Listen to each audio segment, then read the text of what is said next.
Louis Armstrong, When the Saints Go Marching In. Let's go. Now, ladies and gentlemen, here's one you all can sing with us. When the Saints Go Marching In. So we're gonna try first to figure out simply what key are we in. Okay. Okay, so that note felt weird. I didn't even think about what note I was playing. Okay, so it feels, I played a B. One way to get your bearings is to play not just one note, but two notes, and then let your ear guide you. So this sounds incredibly wrong, but what if I play another note? Okay, that's like really crazy. Automatically, I'm starting to hear, like they were playing da, da, da, da. That's where they were, right? And so that just sounds so wrong, right? But automatically my ear is leading me towards a pattern to help me figure out what key we're actually in. So that feels really melodic, right? That's kind of what I'm hearing. So you can do that starting with any note. You can kind of trick your ear into finding the right answer. So we're in A flat. I'll show you how to do it with another note too. Let's say my hand happened to end on a different note. So the video starts. I'm gonna, oh God, okay. Well, that was really, but maybe. Da, da, da, da. That works. So use your ear. Don't be afraid of the wrong note. It can help you find the key. So we're in A flat, everybody.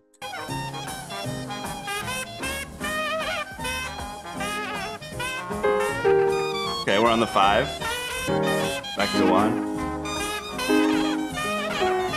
4. Oh, what was that chord? So this chord is always contentious.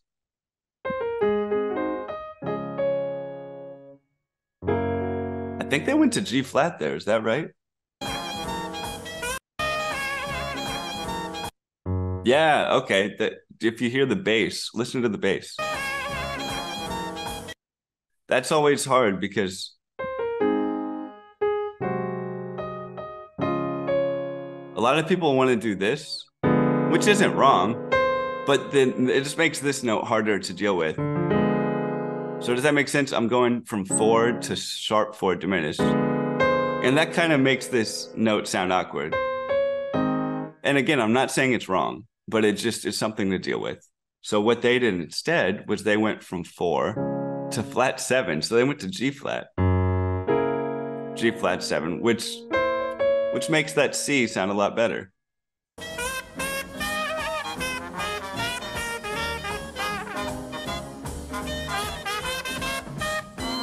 Oh my goodness. His sound, Louis' sound is just so crazy.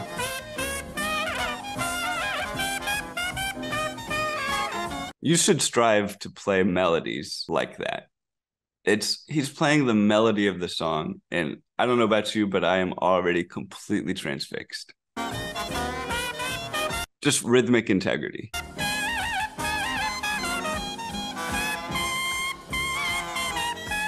Okay, that was so amazing. He kind of strayed from the melody. He wasn't doing any complicated scales. He went, bah.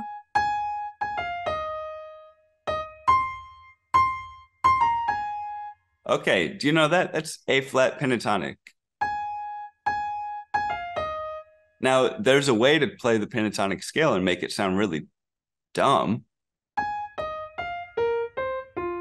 I'm not saying just because you play the pentatonic scale means you're going to sound like Louis Armstrong, but if you hear it in your ear and you use the tools that you have, the A flat pentatonic scale, and you combine both of those things, you're going to sound great. Come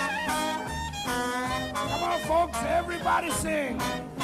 Now when the saints go marching in, now when the saints go marching in, Yes, I want. Call and response. In that number, when the saints go marching. Okay, what did they do for the turnaround? That's something else you should be thinking all the time. Let's listen to it again, just the turnaround. Go marching. The saints go marching. It could be hard sometimes if you haven't done this before, but listen to the bass. Always listen to the bass to try to figure out things like this. The saints go marching. So I heard ba, ba, da, ba, ba. That's one of the most common turnarounds. The saints go marching. So that's 1, 6, 2, 5.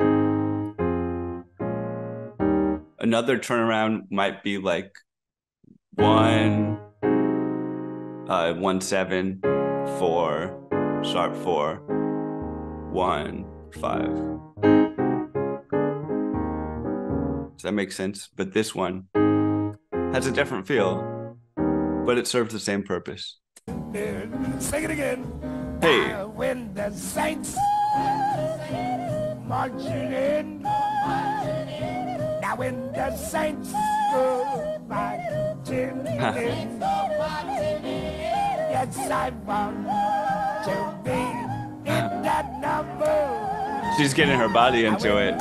She's like really feeling it. That's what you should do. Get your body into it. Feel the notes you're playing.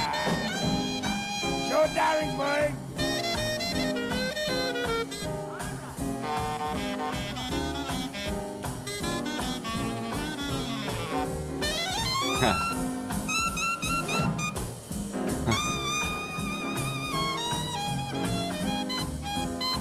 There's the 1, 6, 2, 5.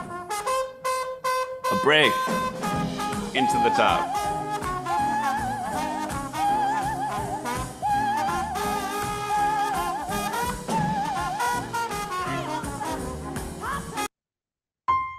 When you're first trying to learn to play the changes, you might be like, okay, all I can do is. And then when you get to the 5, you might say, oh, well, what can I do other than, but he's, if you use the blues, you can play you don't have to, you play the changes and then you don't play the changes and then you play the changes as long as you're doing it with intent. So listen to what he plays over the 5 chord. There's the 5. Da, da, ba, da. Okay, so he plays B flat, A flat. That's the blues right there. You can play the blues over the 5 chord. Nothing wrong with that.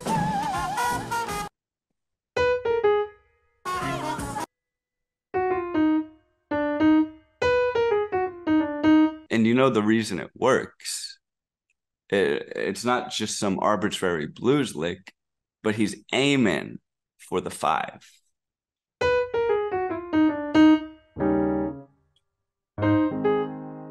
So here's the 5. And he lands on the 5 there. Again, everything I say is within the parameters of does it sound good? And the reason I think it sounds good is because he's playing outside by playing the blues scale, but then he ends on that note that feels very 5 because it is 5.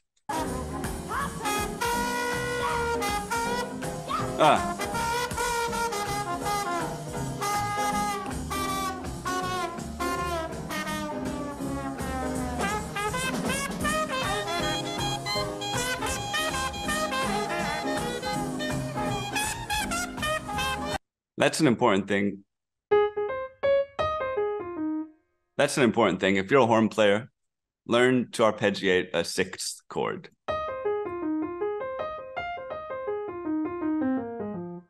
And then I added a 2 there too. But so an A flat triad, but then with the 6th in there. Especially when you start on the 5. Da, da, da, ba, ba, ba, da, da, da.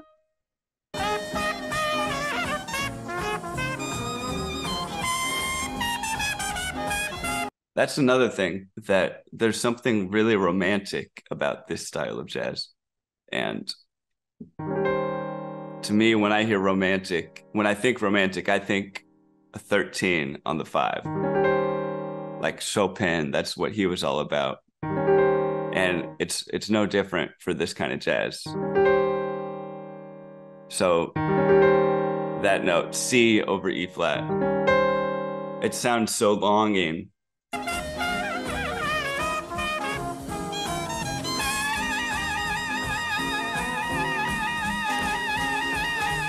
Holding out the root.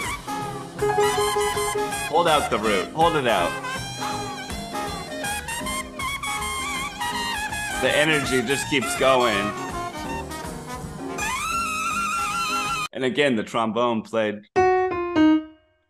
C flat, F, E flat on the 5 chord. He's playing the blues on the 5.